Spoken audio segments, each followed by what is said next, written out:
Hi friends, welcome to our channel. இன்றைக்கி நம்ம இந்த வீடியோவில் சூப்பரான ஸ்வீட் அப்பம் ரொம்ப சாஃப்டாக எப்படி செய்கிறதுங்கிறத பார்க்கலாம். ஒரு கப் பச்சரிசியை 3 மணி நேரம் ஊற வச்சுருக்கிறேன். நம்ம ஒரு கப் அரிசி எடுத்துக்கிட்டோம்னா அதில் 3/4 கப் வெல்லம் எடுத்துக்கிட்டோம்னா நமக்கு இனிப்பு கரெக்டாக இருக்கும். உங்களுக்கு இன்னும் அதிகமாக இனிப்பு தேவைப்படும் அப்படின்னா 1 கப் வெல்லம் எடுத்துக்கோங்க.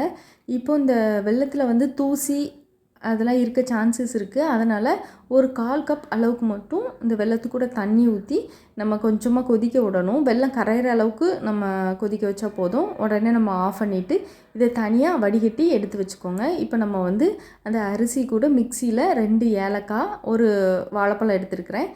சின்ன வாழைப்பழமாக இருந்தால் 2 எடுத்துக்கோங்க.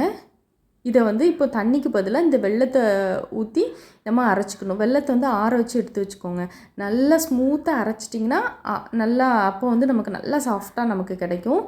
இப்போ இது கூட நீங்கள் கொஞ்சம் தேங்காயும் எள்ளும் கூட நீங்கள் வறுத்து சேர்த்துக்கலாம். அது ஆப்ஷனல் தான்.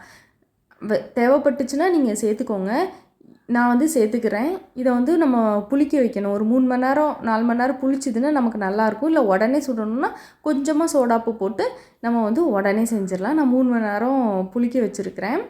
இப்போ நல்லா சாஃப்டாக ஆகிட்டு இப்போ நம்ம சுட்டு எடுத்துக்கிடலாம்.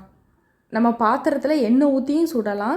அதில் எண்ணெய் அதிகமாக ஆகும். அதுக்கு பதிலாக நான் அந்த பணியாரக்கல் எடுத்துருக்கிறேன். இதில் நெய் அல்லது தேங்காய் எண்ணெய் எதுனாலும் நம்ம யூஸ் பண்ணிக்கலாம். நான் இன்றைக்கி நெய் சேர்த்துருக்கிறேன். நல்லா கல் ஹீட் ஆனதும் லோ ஃப்ளேமில் வச்சுட்டு நம்ம அந்த குழியில் பாதி அளவு மட்டும் மூழ்கிற அளவுக்கு நம்ம ஊற்றிக்கிடணும்.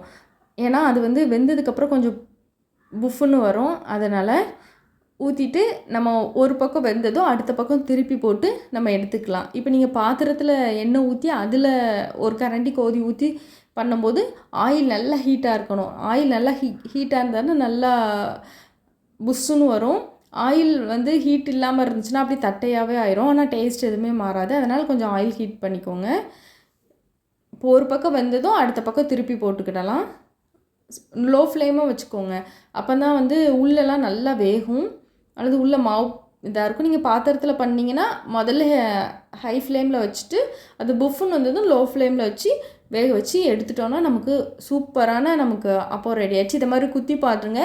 மாவு ஒட்டாமல் இருந்துச்சுன்னா நமக்கு ரெடி ஆகிட்டுன்னு அர்த்தம்.